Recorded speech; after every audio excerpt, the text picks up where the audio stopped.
Hey guys, Lex here, back for some more of the Great Ace Attorney. Last time, Sholmes gave us Estado's last piece of evidence, and let's continue the trial. To stand so insouciantly before the court in a state of such high fever. Either a man has extraordinary strength of mind, or an extraordinary lack of feeling. I imagine he's feeling very little now. The detective is sleeping soundly in one of the antechambers. Strike a man when he's down, why don't you? Well then, counsel, are you fully prepared? Yes. One statement, one piece of evidence. Won't let Mr. Sholmes down, or Iris. And I won't waste this final chance that Sasada-san has given me. This is going to decide the entire outcome of the trial. Very well then, under the terms I have outlined, you may resume the cross-examination. Okay, don't accidentally press it.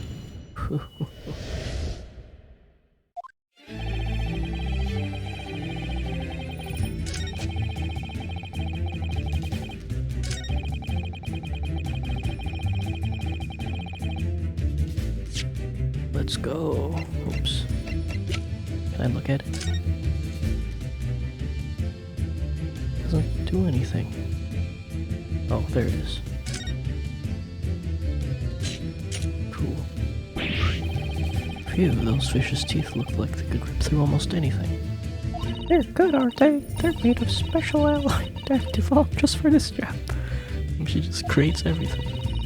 Cutter rotates 10 times per second, so it can get through any kind of door in no time at all. So she made a chainsaw. And what are the two parts at the top there? Ah, those are for attaching hinges to the section door that gets cut out. Right, of course. Nothing can match this machine for power. I can make mincemeat of even the toughest of doors. Sounds charming and friendly when you say what that's for, but it feels like the reality of a Cat-Flapomat is that it's a grim weapon of door destruction. Well, guy is so adorable. There's nothing I wouldn't do for him, even developing deadly weapons. And that's cool. Okay, that's the hinge. Did it have a cat-like design on it? I couldn't remember, and there's no picture of it. No, wait. It's not there.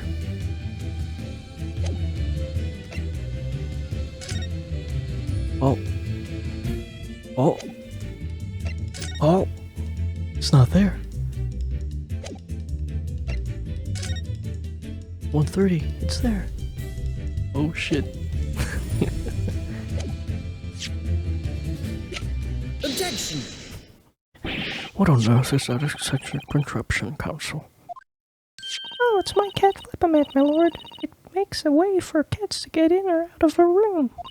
It can cut through any door you can think of. And a new little door in the middle of it. That's right, my lord. It's a device for creating so-called cat flaps. Small doors for cats to come and go as they please, without their owners having to open the door. I'm sure we can all work that out for ourselves. But that cat lover's contrivance has no possible relevance to this case. Oh, really? Of course it doesn't. To start with, there was no cat flap in the pawnbroker's door. Not being a keeper of cats myself, I'm afraid I fail to see what this has to do with the matter at hand. Perhaps it would help if I describe its function another way, then? This contraption is able to create a peephole in any door you can imagine in practically no time at all. I beg your pardon. A peephole, you say? 2 nights ago, I arrived at the scene only minutes after the murder of Mr. Winterbank had taken place. That's right. According to the paperwork at the yard, it was you, your Japanese assistant, and Sholmes. Can't believe I didn't notice that door when comparing the two pictures. Yeah, they were making us focus on the table. I didn't even look at the door. Yes, the three of us were together, and it's recently come to my attention. My assistant made use of this device at the time. Our assistant did what? There was a peephole in the storeroom door, I can attest to that. Because I looked through the peephole myself in order to see inside the locker storeroom. This is ludicrous. What are you trying to say? Of course there was a peephole in the door. I said as much in my testimony. How else could I have witnessed the crime, for pity's sake? Yes, how could you? What? Counsel, kindly say what you mean. Alright, it's time. Time to strike the final blow. What I mean is this, my lord. My assistant made the peephole in the storeroom door, and until such time as she did, the door had no hole in it to look through. What? No!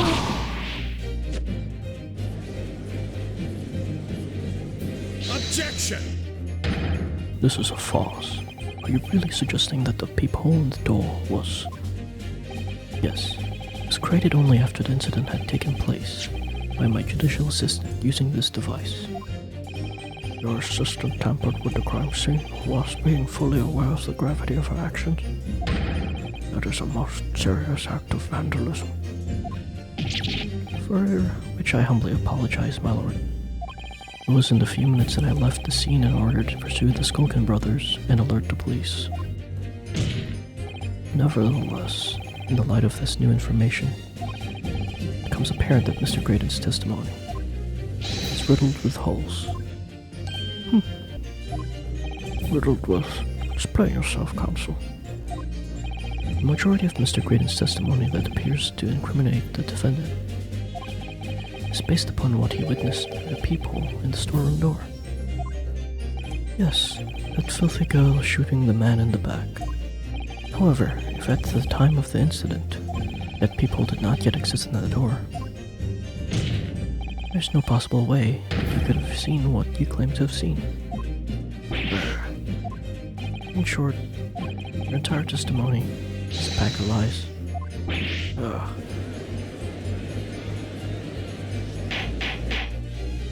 Order. Is there any credence in this revelation? Objection! None whatsoever, as my learned friend must surely realize. Exactly. This is just some cheap trick designed to discredit me. I'm afraid not, sir. Of course it is. Do you seriously expect people to believe that plaything can cut through a solid wooden door? Oh yes, I designed it to be very powerful. You can cut even through the toughest of doors. That's absurd. I don't believe it for a second. Haha, I had a feeling you'd say that. What? Wacky, cooey, time for dinner.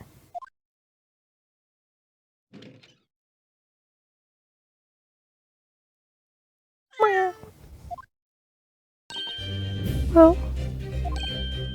Well, Young lady, this is the Old Bailey. One does not make cat flaps in the oak panel of the Old Bailey. I'm not done yet. Don't worry. This doesn't mean that the peephole in the storeroom door at Windybanks was made by your machine. And there's no way you could prove that it was. no, but it's easy. What? The cat flaps my Cat-Flapomat creates are all of a fixed size.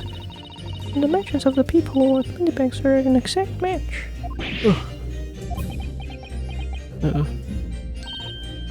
Old Silky sloths for words. Excellent work, Iris. Thank you. And now it's my learned student's friend's turn to be lost for words, I feel.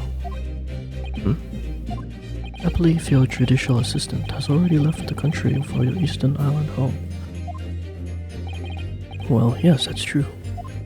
Then you may have some difficulty in establishing all the facts.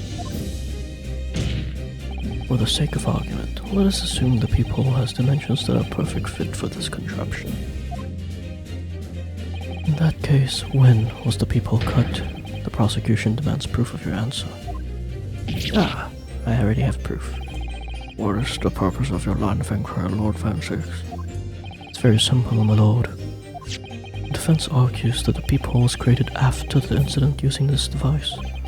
But now that the perpetrator has returned to her native land, she cannot testify to that fact. There's no proof. And for as long as the defense remains unable to prove when the peephole was made, my learned friend's claim amounts to nothing more than a baseless accusation. What? Come on, we already figured it out. Indeed, is that so, Lord Francis? Well, counsel. I, Don't give up now, Bruno. This is the time to create your own opening and force your way through. I don't know if I could do this, but I do know one thing. Sasato-san is the greatest judicial assistant in the world. Very well. The counsel for the defense will present evidence to support the claim he made. Proof the peephole on the door when the back storeroom was created after the event and not before. Take that! Easy. What are you? Print from the detectives and phone cameras again. My judicial assistant, Mrs. Sato Mikitoba, is an extremely intelligent and capable woman, which is why I never had any cause to doubt that she would have considered this scenario and made sure I had the necessary proof.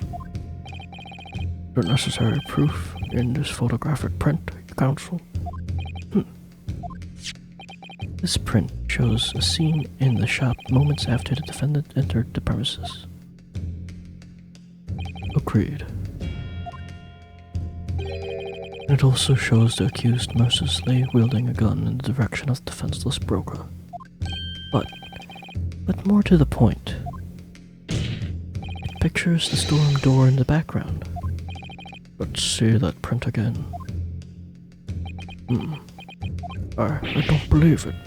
It really is quite remarkable. The door to the storeroom is completely devoid of a peephole of any description. Ah! Mr. Graydon. You couldn't possibly have witnessed the crime as you claim to have done, because at the time it happened, there was no peephole in the door.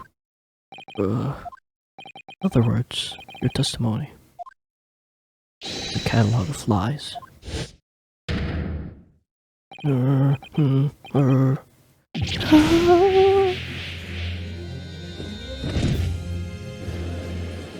And he's back up. Order. I am satisfied that the defense has substantiated its claim beyond all reasonable doubt. This witness's testimony was entirely fallacious.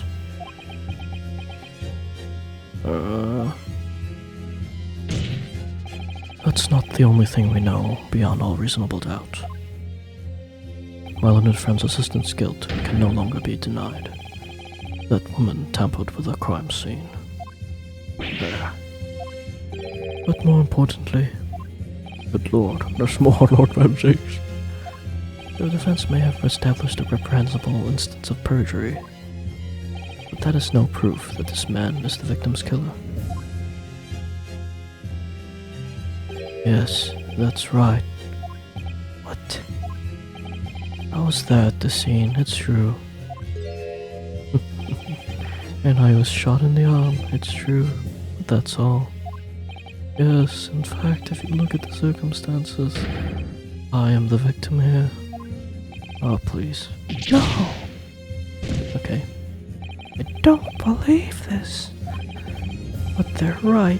As it stands now, I don't have any definitive proof that he is the culprit. Still, he can't worm his way out of it now. Iris? You know what they say. There's no point locking the cat's door after the cat has bolted. Isn't that right, Bruno? As Hurley always says. One lie begets another. Nope, that might have been the lie I wrote for him in one of my stories. Well, no matter who said it first, you're right.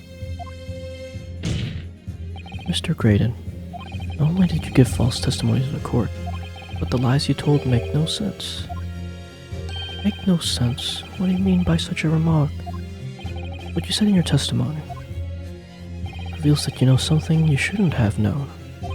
In other words, there's a fundamental inconsistency in your statements. What? Objection! To this provocative talk, counsel. Won't you enlighten the court? Explain this alleged inconsistency. Was he not in this? Ferris is right.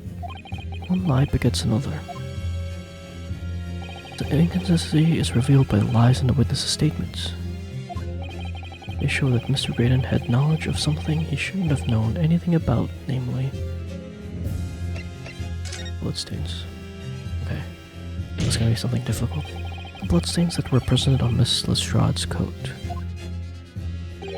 That's right, the victim's blood splattered all over her when she shot him. But how could you possibly have known that? Obviously, because I saw her do it through the peephole in the...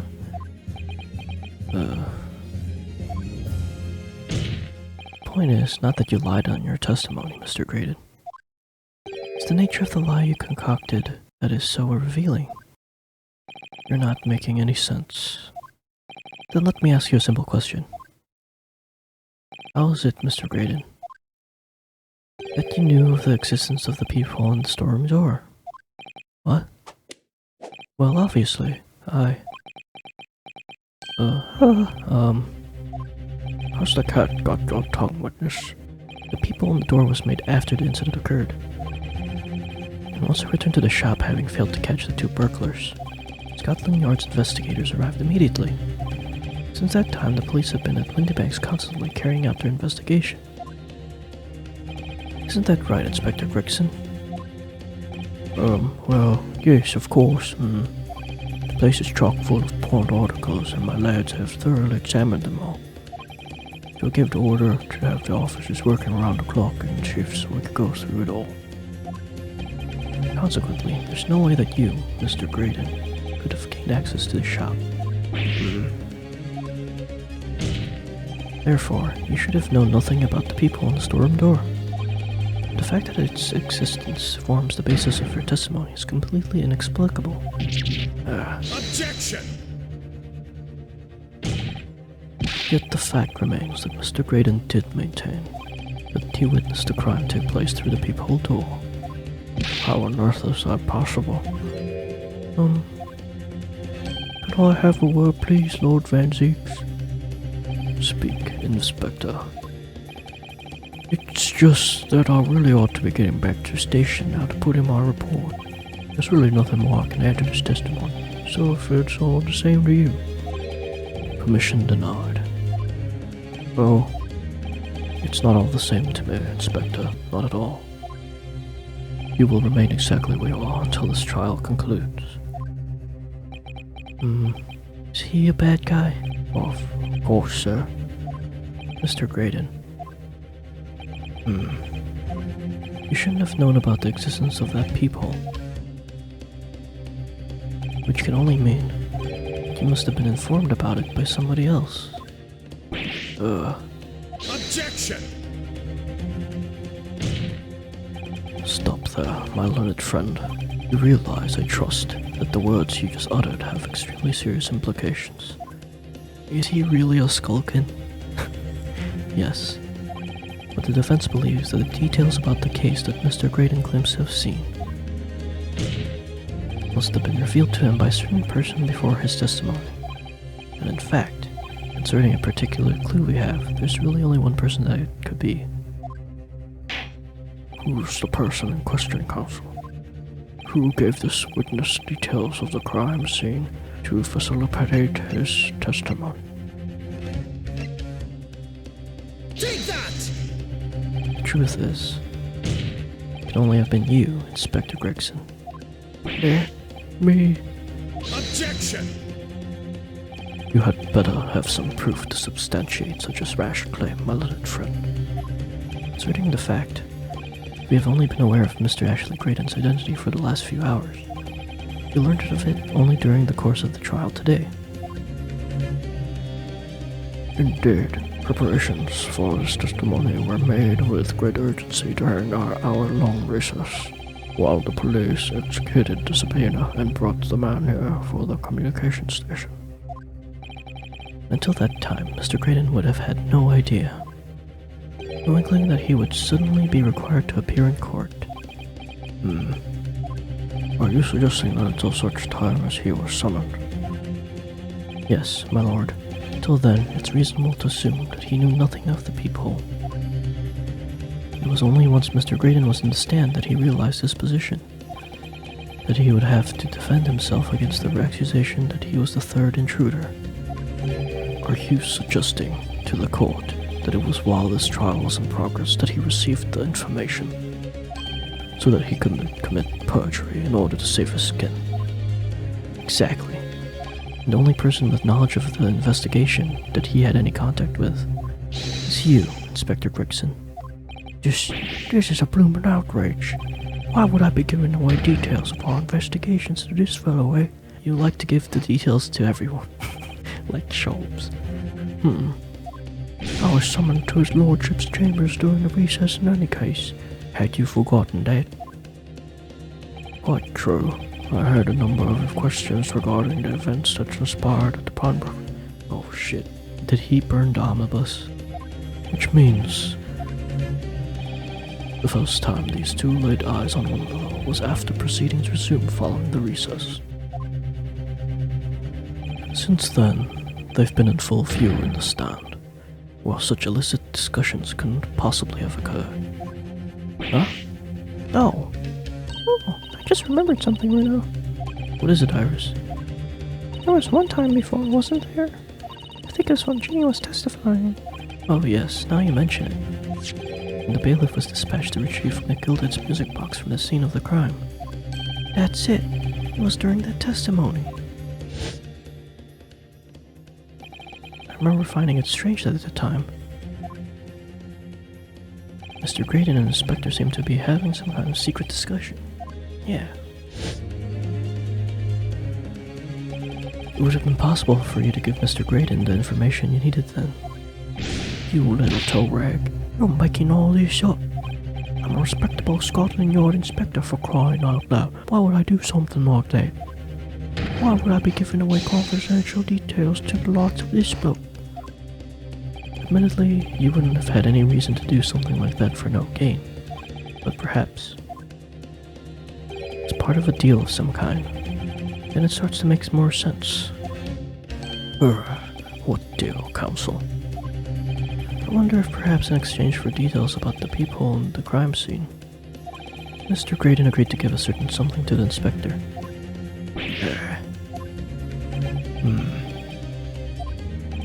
I'm sure I need not remind the inspector that if found to be true, striking a deal of any kind with a witness would be considered a gross case of malfeasance.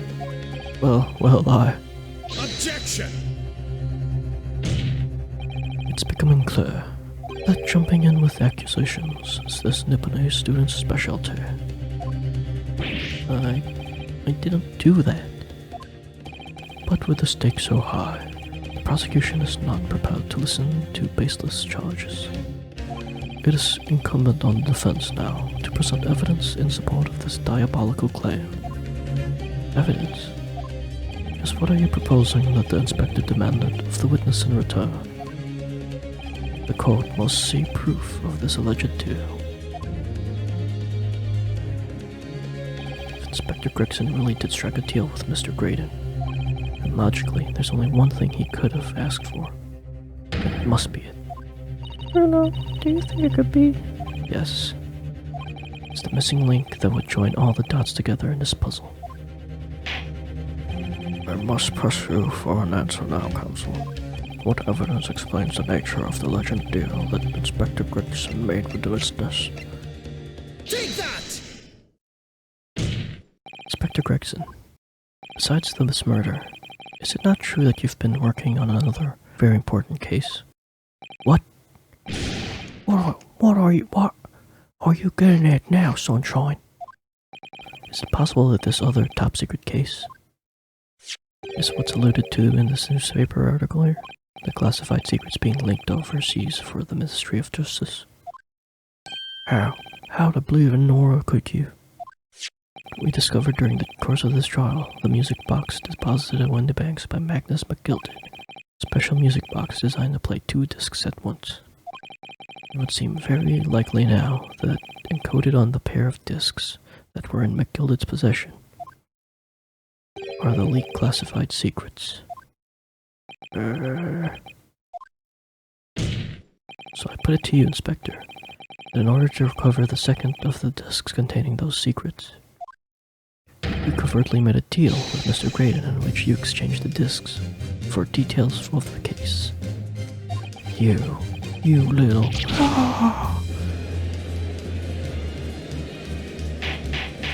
Order. On the day of the incident, when you met at Windibanks, you said this. I'll be taking whatever it is of McGilded's down to the yard, thank you very much. So hand it over. No, don't give it to him. It's mine, that is mine. Sorry, miss, but anything belonging to McGilded has to be taken in as evidence now. Scotland Yard already knew at the time, isn't that right? That Magnus McGilded was involved in the stealing of government secrets. My orders were recover the medium used to convey the secrets leaked from the ministry, and do it on a QT, strictly hush-hush.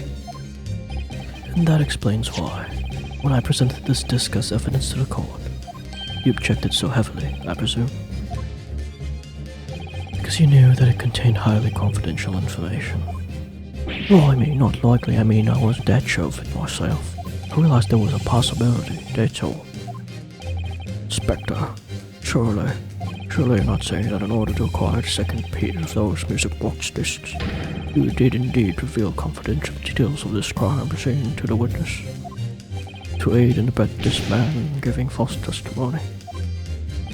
There's no other way that Mr. Graydon could have known of the existence of the peephole.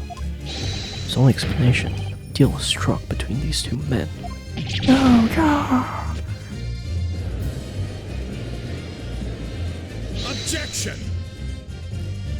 If, and I stress if, this sobering assertion turns out to be founded in truth, it would mean that the second disc is, as we speak, here in this very courtroom. Wait, what? In this room? How could you possibly make a claim like that?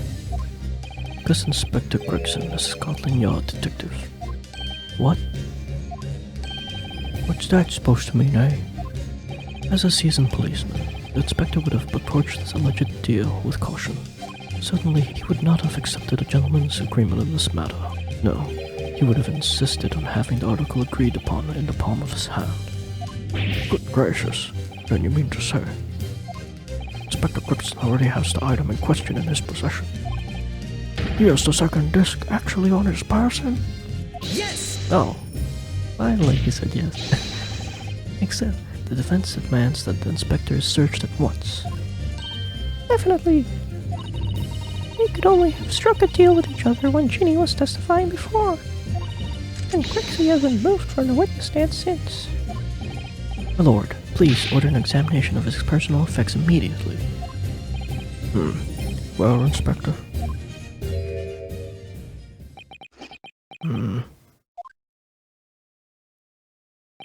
This young lad wants to tone down his imagination. He's insulted me in my profession quite enough. However, if it'll put this matter to bed and dispel any doubts about my involvement, then I'll happily submit to a body search. What? He's going to agree to it? I presume you are aware of the precipice on which you now teeter, my learned student friend. You've made a most serious allegation against Scotland Yard here. If following the search of the inspector's personal effects, no disc is found, it will be deemed unfit for court service. This trial will end, and my country's government will formally demand of yours that you are severely reprimanded. That sounds serious. Indeed, to have a visiting student make such defamatory remarks about our country's most senior police force is not something Her Majesty's government will be able to overlook. You're just threatening Reno because you're scared. Indeed I am. The accusation is beyond serious. You must be prepared for grave consequences. It's true. I can't imagine Gregson would have accepted a gentleman's agreement for something so critical. The disc must have physically changed hands, which means the inspector should have it. But somehow, something doesn't feel quite right here. Very well, Counsel. You know the implications, so let me ask you one final time. Yes, my lord. Do you still persist in formally requesting a search of the Inspector's personal effects?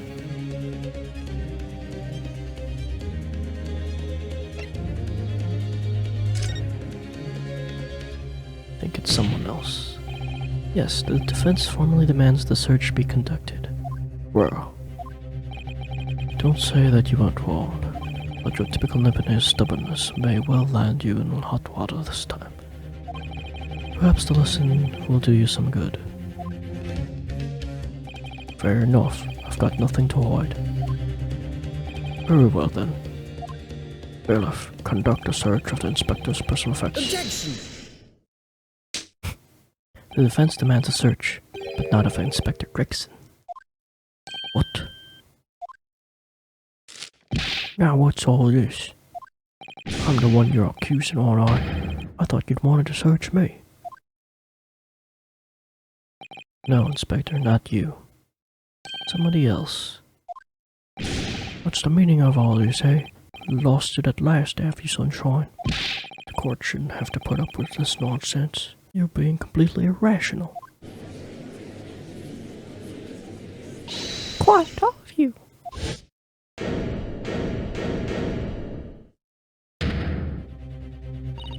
Bruno's doing what you all told him to do, and he's having the courage of his convictions.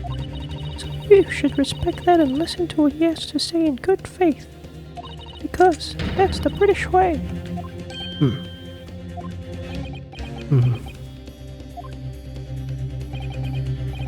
Well said, young lady. Indeed, this court is in awe of the defense counsel's conviction and eagerly awaits his next words. You what? Now don't be hasty, my lord. If I'm not mistaken about things I've seen in court today, I'm fairly sure that I know who has the disc at the moment. There's only one person it can be. Counsel, of whom do you request a search now? Alright, I think I'm gonna end the episode here, and next time we'll figure out where Gregson put the disc. Thanks for watching. See ya.